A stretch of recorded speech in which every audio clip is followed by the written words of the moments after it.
When I started my blog, one of the things that I said that we would do is Stephen and I would talk about what's going on in our relationship and um, share with you our successes and failures in reaching harmony as a couple, as full-time RVers. So what will follow is the first, I hope, of many of our conversations regarding our relationship. It's my hope that our sharing of some of these intimate examples will make a difference in the relationship that you're having. We are at Cochiti Lake. So we're talking about our last argument, which wasn't up here at Cochiti Lake. It was in Albuquerque. And it was the day before we left.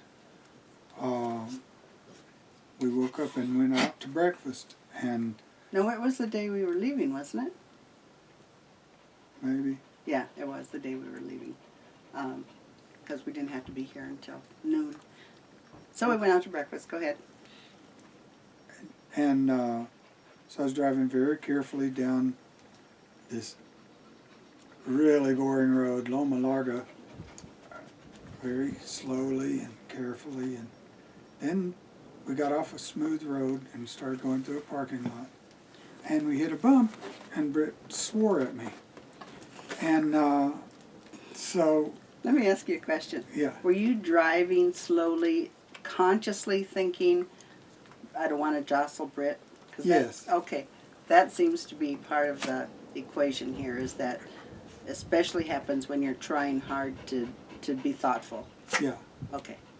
So, So Britt was not aware that we'd come off of a paved road and gone into a needed to be paved parking lot. And so when the car did its usual thing in that parking lot, there's a big bump. Seemed like a big bump to Britt. Yeah. And what should be mentioned here is that I was on my phone reading Facebook and email, because I have to keep up with all that because of my blog. And it turned out that after quite a bit of hostility, that was part of the issue, is me not being present, me spending more time with my nose in one of these categories, right? Well, that is an ancillary issue or peripheral issue, because that also bothers me. But what bothers me is in any vehicle, if you're not watching what we're doing and something brings you out of your reverie, it's always a sort of sharp. You're sharp with me. And you're trying hard to please me, and so it's really difficult when I'm not pleased.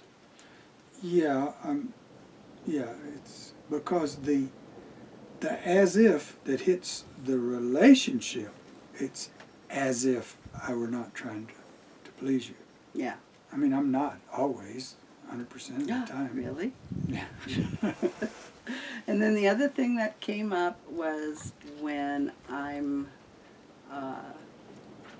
kind of pushed back in terms of how we're relating. My first thing to do is to withdraw and do some internal reflecting about what happened, what I think about it. I just need to step back and kind of run it through my own brain. And Stephen has a response to that doesn't help us get through it, and that is he feels. Well, it's called a freeze down. People in relationships, the two gay guys on Modern Family were talking about their adopted daughter was hitting them with it.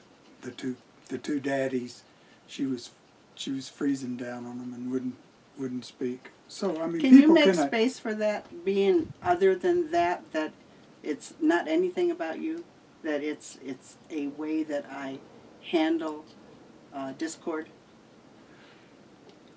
And I've gotten much better at not, just going with it ad nauseum. But okay, can you wrap your mind around there being more than one element to it, and that works for you because it gets people back. It says get back.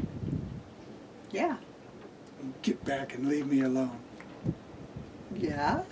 Okay, so that's But- all I'm talking about. Okay, and I'm just saying it's how long we've been together, and probably that's gonna be one of my knee-jerk things that I do until some of the edge wears off of what happened.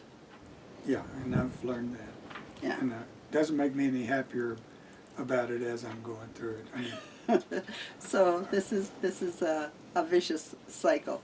well, But it's part of this getting is along. yeah. So this is the part that we wanted to share today, and that is when all these things happen. You know, it's like dominoes. Oh my gosh, there's another thing on the pile.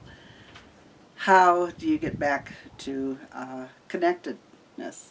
Mhm. And this time, I guess, I don't know, what percentage would you say that we first just let some time pass, and then, like, what we did this time is we took a nap together.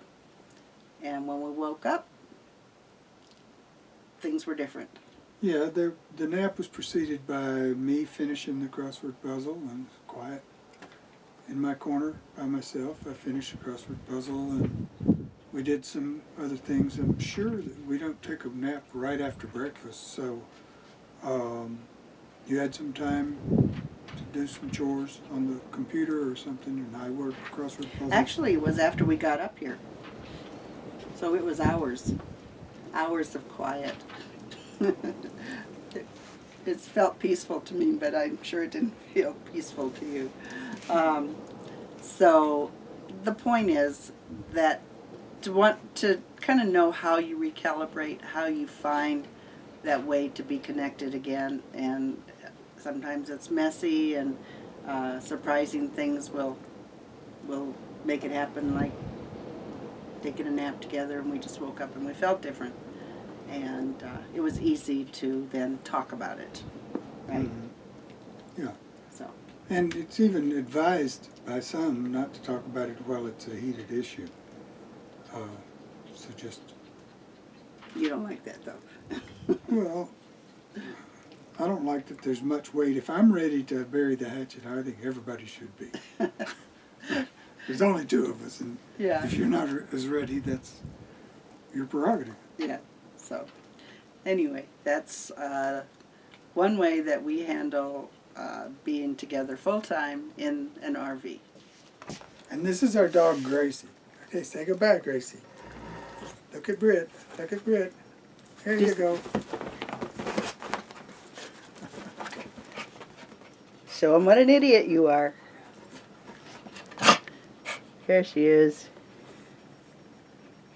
She's the referee. She's the referee for Harmony.